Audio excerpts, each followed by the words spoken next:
I'm Dr. Nathaniel Chin, and you're listening to Dementia Matters, a podcast about Alzheimer's disease.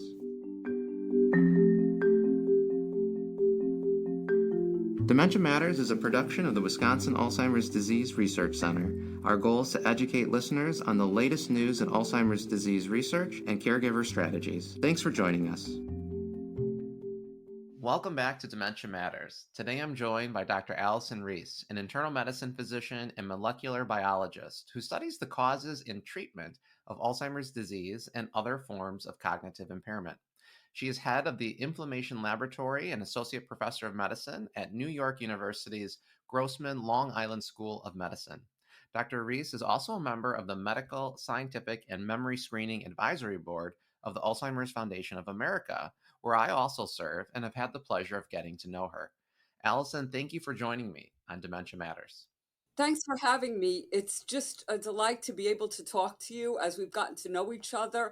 And I know how dedicated you are to helping people with Alzheimer's disease and their families, as am I. And it's great to be able to combine forces today. Well, this episode is a bit different from my usual interviews. I've asked Allison to be here so she and I can discuss sleep and its relationship to our health, particularly brain health. Neither one of us are sleep experts, but Dr. Reiss and I are both internal medicine physicians and we're passionate about understanding sleep. So in this episode, Allison and I will ask each other questions about sleep and its impact on the brain. If you'd like more information about sleep, I recommend checking out Dr. Steve Barzi's podcast episode from November 21st, 2017, which will be available in the show notes. So to begin, Allison, how do you see the connection between sleep and health? Well, it's very clear that good sleep contributes to overall health and quality of life, and that we benefit in body and mind in multiple ways from sound, refreshing sleep. I think we all know that and experience that in our lives every day, how our whole day goes better and we feel more able to just cope with everything that we have to handle when we got a good night of rest. But as we age, many of us have more difficulty either falling asleep or staying asleep. But there's a lot we can do to counter this. Nate, why do you think sleep is so important? Well, I agree with everything you said. And I also think about sleep from this brain health lifestyle habit perspective.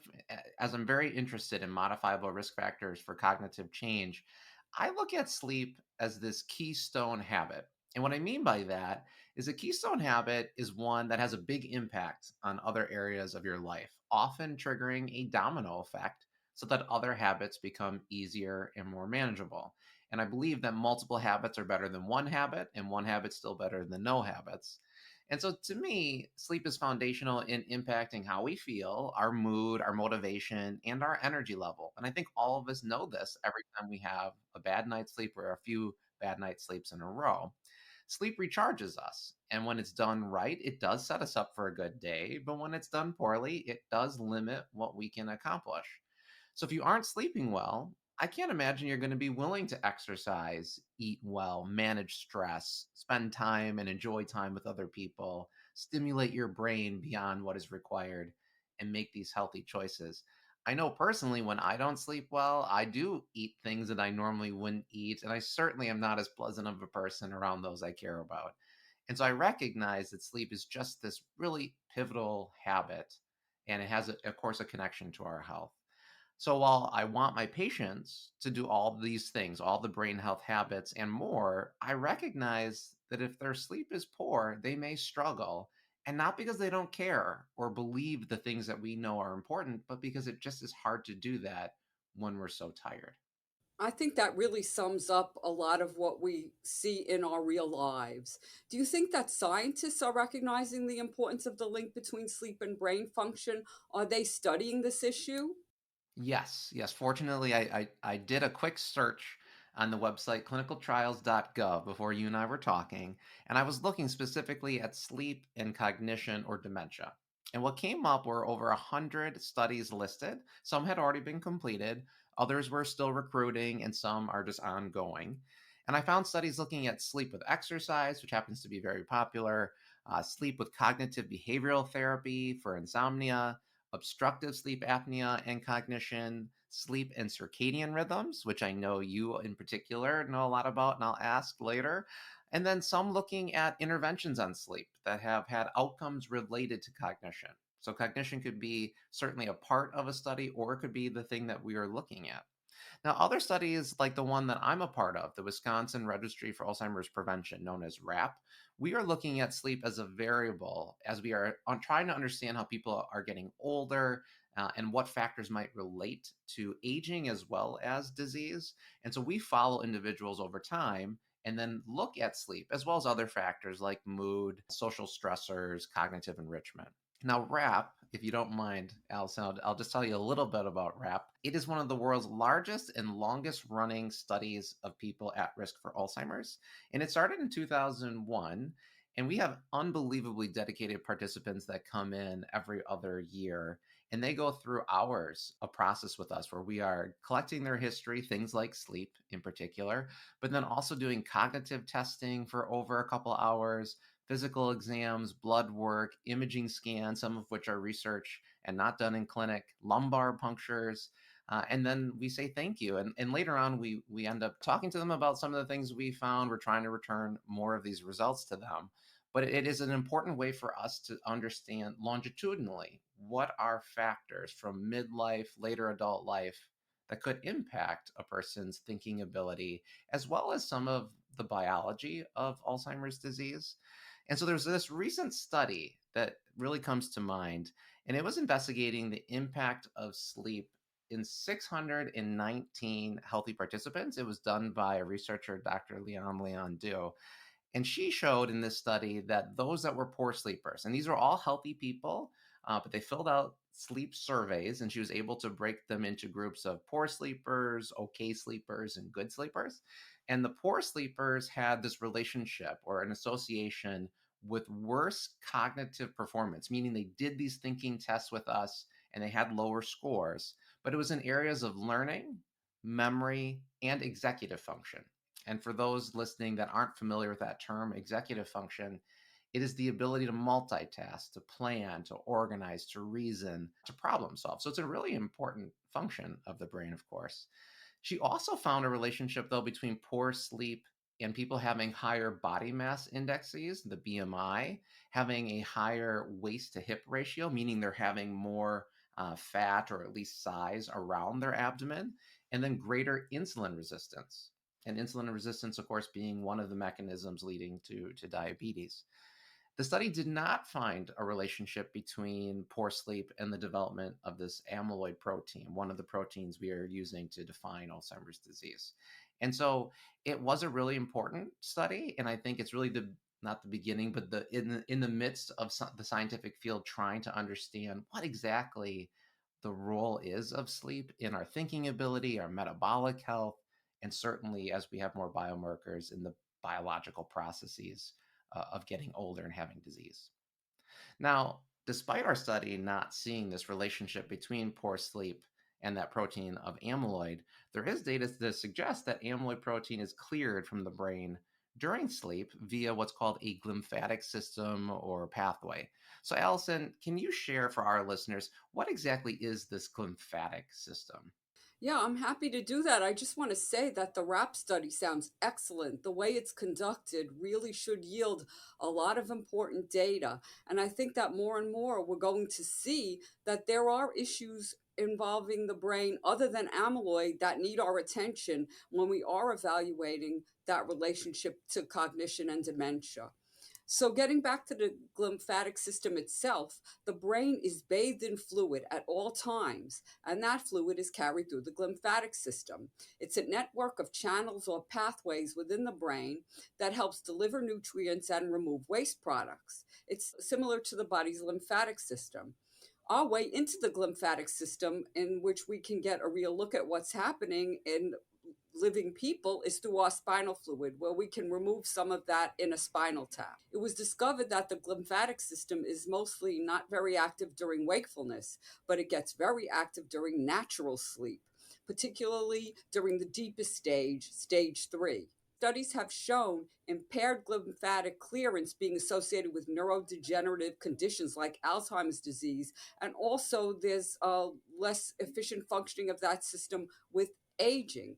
So we're starting to see some clues about how important this system is, and there's a lot of active investigation on it. And I think there's so much that needs to be understood about how this system relates to other measures beyond amyloid, like looking at inflammation or mitochondrial powerhouses that give cells energy and overall bioenergetics. So there's a lot more to come from that glymphatic system. Allison, one of the interesting things you just said to me was that it's really, at least science right now is showing that it's active during stage three sleep. And that, I mean, as a non sleep expert, I recognize that that's the deep sleep. So that's the sleep that happens later in a person's sleep cycle. But to me, as we talk about sleep health and sleep itself, it does tell me that if this is an important process, well, then it's important that we as people get into that deep sleep because sleep can be interrupted. And I say that as someone who has two young kids and it's often interrupted. And so it does emphasize this importance of it's not just, and I know we'll talk about this in a minute, but it's not just the quantity of sleep that you get, but that you are able to actually complete all of the sleep stages and that you're able to get into this deep sleep because it does seem like each stage has its role and its importance. And one of the important roles for stage three is it clears out these proteins. And like you said, other factors are probably happening or other mechanisms that matter that we still just have to study. I think that's so true. We have so much to learn, and going through the whole process in the orderly way of the stages of sleep is very important. And like you say, often we can't do it. And especially, I remember having young children, my kids are all grown now, but the same thing, getting that sleep, it was a big challenge, but there's no choice. You get through it. But now, given what you found in the RAP study and your belief about the value of quality sleep, what are your general recommendations to patients who ask about sleep or sleep hygiene? Yeah, that's a great question. And I do enjoy talking about sleep to my patients and out in the community. And I think I start with asking people, well, what do you think is wrong with your sleep? Because I think people are really insightful. They might not think about it in the moment, or frankly, they're too tired or busy to think about it during the day. But when you ask them, well, when you think about getting more sleep or getting better quality sleep, what do you think are the barriers for you? You'd be surprised how many people are just able, right at the tip of their tongue, they're able to tell you, well, I watch TV right until bed and then I can't fall asleep, or I'm doing a lot of work right up until bed, or I have that extra cup of coffee, or I drink more alcohol right later in the evening. They know some of the things. And so I think it's inherent to us to recognize that sleep is important and that there are certain ways we can help our sleep, but that we tend to not live the life or make the choices that always work that way. And so I start with getting the sense, what do you think? And then move on to talking about quantity and quality. I think both of those things are going to matter. And so, in general, people say 7 to 9 hours of sleep is important. There are studies that show less than 6 hours of sleep is not good for us, and that more than 10 actually may be a risk factor for later developing thinking changes.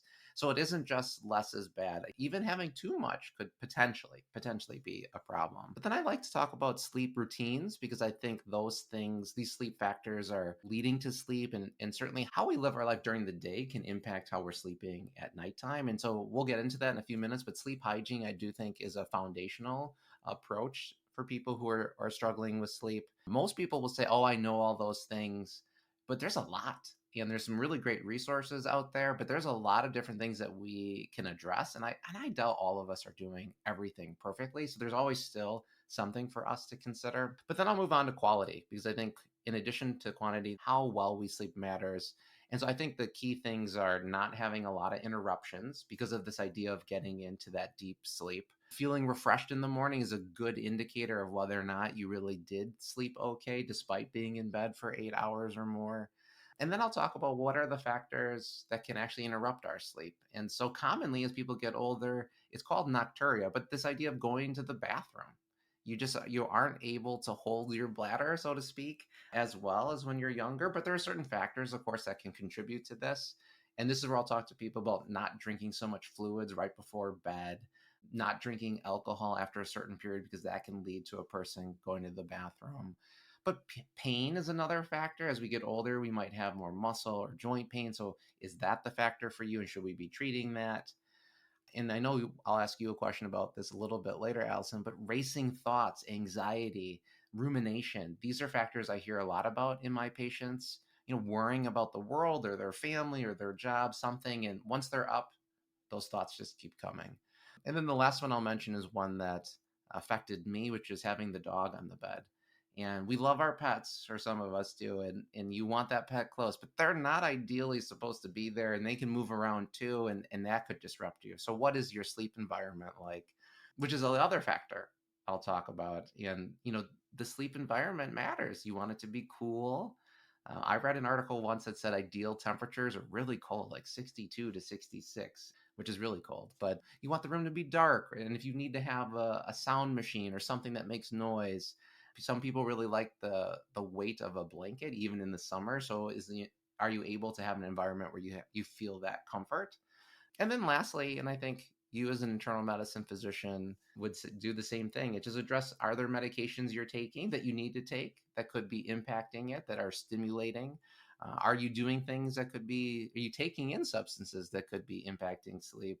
And not just alcohol, but even things like coffee in the afternoon or certain teas. There's a lot of things that we could ingest that could be stimulating, that if we just simply took them earlier in the day or stopped taking them, that I think people might sleep better. And so that's sort of my general approach. And I usually can't get through all of it in one sitting, but I think identifying some of these factors can be really helpful to people, and certainly connecting them to the resources. Are there other things that I have missed, Allison, that you tend or have recommended to people who ask you about sleep? Well, I think that you really hit all of the important points. And especially some of the things like kind of the sweet spot of those 7 to 9 hours, like not too much or not too little, and the problem of those racing thoughts. Um, I think that is so common. And also, I would point out, just for people who are kind of in bed and thinking and they get into that spiral, sometimes for me, my greatest creative ideas come in the middle of the night when I'm lying there and thinking. So don't discount that some of what you're thinking can actually be productive. And, your brain is kind of in a quieter place and it gets to really kind of meditate and think about a lot of things. And the issue of the nighttime having to urinate and having to go to the bathroom and be disrupted, that's a tough one because when people don't drink enough fluid, especially older people, they have the danger of being dehydrated, which is really can land people in the hospital and make them more confused, and also they can be more likely to get urinary infections, which again are pretty tough. So you have to balance, is it worth it to get up in the night and not end up dehydrated? So we all have to grapple with all these things. So Nate, for those with chronic insomnia that know all of the different sleep hygiene factors, what else is available for them? Well, I think you brought up a really good point, Allison, when you mentioned perhaps some of your nighttime thoughts are going to be really productive later on. And I mentioned that because whether it's a productive thought or rumination, sometimes it's helpful to actually write it out. And so sleep journals can be used for many different things. You could write it just simply so you can observe, well, how am I actually doing? Like, when am I going to bed? When am I waking? Am I waking up in the middle of the night? So it could just be a record keeping tool, but it could also be a tool for what I would consider to be partly cognitive behavioral therapy, where you're actually putting your thoughts into this sleep journal because they are keeping you up. So if you're ruminating on a list of things you have to accomplish the next day, well, put it into the journal and recognize you're not going to lose it. You're not going to forget it. It's there. And that can actually be reassuring to people so they can move on from the things that they're ruminating on. Of course, in your case, perhaps it's a brilliant idea of a study that's going to happen in the next year. So it could be productive too. But I think the sleep journal is helpful. I know it's a hassle for many people, but I do think it can be foundational in understanding what's happening. I think as a clinician, of course, reviewing medications, including supplements, including any substances, so that so your primary care provider would be perfect for that. If needed, seeing a sleep specialist, a sleep medicine provider, they can evaluate for many things, not just sleep apnea, though sleep apnea is important, but restless leg syndrome, periodic limb movement disorder. There's a lot of different conditions that people might have that are undiagnosed. I will go back to the sleep apnea thing because I do think that's a major issue and it's more common than people think. And so a CPAP machine, which is one that provides air that keeps your airways open, it has been shown in those that need it to improve cognitive function and health factors. Our mood, our levels of energy, our blood pressure can be traced for some individuals to untreated sleep apnea. So there's a great benefit to that treatment. People are usually resistant in the beginning, and then now I have patients that have a separate CPAP just so they can travel with it because they know how important it is and they feel so good with that treatment. There are, I'm not going to be prescriptive in this episode and I'm not going to use any drug names in particular, but there are supplements that people can take, and these are over the counter. So I don't mind mentioning at least some of the names, but some of my patients will talk to me about melatonin. And we'll talk about that in a second with circadian rhythm. Valerian root is a common supplement people come to me with, but even teas like chamomile tea can be something that a person could consider. For the prescription medications, you could adjust the timing. And again, I would talk to my primary care provider about this, but you could adjust the timing that you take medications. There are medications that people might take for their mood, which is often related to insomnia. And some of these medications actually have this benefit of helping with sleep. But there are some I would also avoid too. And some of the sedatives that people will commonly take for sleep are actually not helping you get into the deep sleep. They're just sort of sedating you and causing you to not be awake. And so I would be careful about those. And if you're on one of those, talk to your doctor, particularly a sleep doctor if you have one, about that. But those that's sort of the when we get to that extra level of sleep hygiene is not doing everything, what else can I do? That's sort of the run through of what I recommend for my patients and people I talk to in the community. That sounds like a lot of good, solid, practical information. And I totally agree with you about avoiding the unnatural sleep that comes with medication. I mean, there's nothing really like a natural falling asleep. And what we don't want you to do is take all these things and then worry and stress about sleeping and how this might impact your ability to sleep.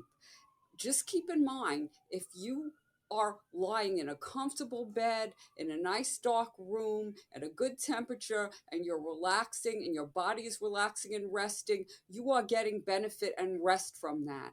And taking some of our ideas and putting together what is right for you personally may be very helpful. I think warm baths before bed. I do think tea is very helpful, and the screens really will hurt you. I know for myself, if someone calls me or I have to look at my phone before bed, it does postpone when I could fall asleep. And anything that makes you have that adrenaline surge, it's really hard to fall asleep after that. So just do your best to lower all the stress levels as much as you can. Yeah, I love those suggestions, Allison. And even the way you described laying in bed, resting, letting your body rest, it's very therapeutic to think of it that way, even if you're not sleeping at that moment. And so I think that's a nice way of framing it so that we don't get stressed. Because certainly I think it's understandable to feel stress as we're not sleeping because we know we should be sleeping. So that's a really, really good point. Now, Alison, I brought up melatonin as something someone might consider, but ultimately, I'm really just getting at the this importance of establishing and maintaining a circadian rhythm, which is something you're interested in. So, could you share with our listeners the importance of one circadian rhythm? What exactly is it, and how is it impacting our sleep? Well, this is a relatively new area where we're recognizing how important it is. We all have what's called clock genes. Like we all live on the cycle of the 24-hour day and our regular sleeping and waking. And most of us, our bodies and our brains, don't sleep during the day. We want to be out in the light and we don't want to stay awake at night. But a lot of people don't have a choice. If you do international travel, shift work, if you're in places with a lot of artificial lighting, you disturb these rhythms. And these rhythms are really down to our cellular level. And there's definitely a back and forth between sleep and neurodegeneration. And we know that when we have nerves that are not working well in people who have cognitive problems, the circadian rhythm is disrupted and there are sleep disorders. And on the other hand, sleep disruption may hurt your brain by causing inflammation and interrupting that clearance of protein debris in the brain. So it's a back and forth connection of good sleep helps your brain do better. And when your brain isn't doing as well as it should, it may cause you to disrupt your sleep. So we want to keep as much as possible a good and regular sleep schedule and try to keep everything with the light and dark cycles. And that gets hard sometimes, especially, if there is very little light during the winter when it's a short day. And a lot of studies show that if you get some good light exposure early in the day, it can help you sleep better at night and have better cognition. And unfortunately, on nighttime light exposure, which has been found to be associated with more risk of Alzheimer's disease, is increasing because of all the light around us, like the light pollution that's everywhere. And so, blackout curtains, an eye mask, something to make sure that you really are sleeping in the dark. I think that's helpful. And, sleep is so foundational for our health, but not everyone has that natural gift to sleep. And some people seem to just not need as much sleep as others. Do you think people can function on less than 6 hours of sleep, Nate? Are they still at risk for Alzheimer's if they're sleeping only a few hours a night? Yeah, this is a great question, and it's one I think many people wonder about. And I do believe there are people out there that may do well with less sleep. And frankly, I envy them. And it's likely there's something about them genetically that allows them to sustain their ability to function well for a prolonged period of time with little sleep. But I think the reality is I'm not sure how many out there truly exist. We hear about a lot of them, but I'm not sure how many are in this group of truly are able to do it. And so I think of them as the exception and not the rule, and not something that we should, certainly as we're in our adult life, think that we are now somehow one of them. If we haven't been one of them since we were young, it's likely we're not one of them now. So most of us can do okay though with less sleep for short periods of time, but there are studies showing the negative impact of sleep on our abilities. So even if we report feeling okay, when they do those thinking tests to us or they do something else, we do see that there are declines. So I think this speaks to the tenacity of people, though. We get things done. We know how to do work. We know how to accomplish our goals. We say that we're feeling fine, even if we're not really at our optimal. And of course, I mentioned people who do shift work, or parents, or anyone who's really in this chronic state of sleep deprivation. People just live with it, which means they're tough, of course, but it's not optimal. And I think whenever we have the opportunity to improve our health, we should try to take that. And so I think when it comes to, am I someone who can thrive on 4 hours? Maybe not. Maybe you should set focus. What can I do so that I can move from 4 hours to the 6 hours and feel better? And I don't know if these unique individuals not needing sleep are at higher risk of Alzheimer's disease or future declines. But maybe Allison. I'm just not aware of any of those studies. Well, it's just really not clear. Sometimes we just don't have the full answer. But there are some studies that really do show if you are middle age, like 50, 60, and you are sleeping less than 6 hours, and we compare those people with people who sleep 7 hours or more, we see a 30% increased dementia risk in those people who are getting a little sleep. And that was study called the Whitehall 2 study. There are a lot of studies like this. And I have to say, I suspect that some of the people who say they're getting so little sleep, they're not really getting that little sleep. They're having micro naps or something is going on where they're sleeping. And so we have to also understand that quantitating people's sleep over long periods, in reality, it's not so practical to really try to do that. We're probably not getting the best accuracy. I appreciate that answer. It kind of is don't compare yourself to others. You don't really know what's going on in their situation. Just see how you're feeling. But Alison, I'd like to end our conversation today with a difficult question that I get asked a lot from my female patients. Why are women more likely than men to develop insomnia, especially as they grow older? So again, we don't have all the answers, but we have some thoughts about some of the things that may be contributing. And I think a lot of women will notice that menopause and perimenopause kind of brings on an onset of not sleeping as well as they used to, and they'll recall fondly younger years where they slept better. And some of that is probably just, your whole hormonal system being out of whack causes lots of disruption that affects sleep, like the hot flashes, the night sweats. These really do increase that risk of insomnia.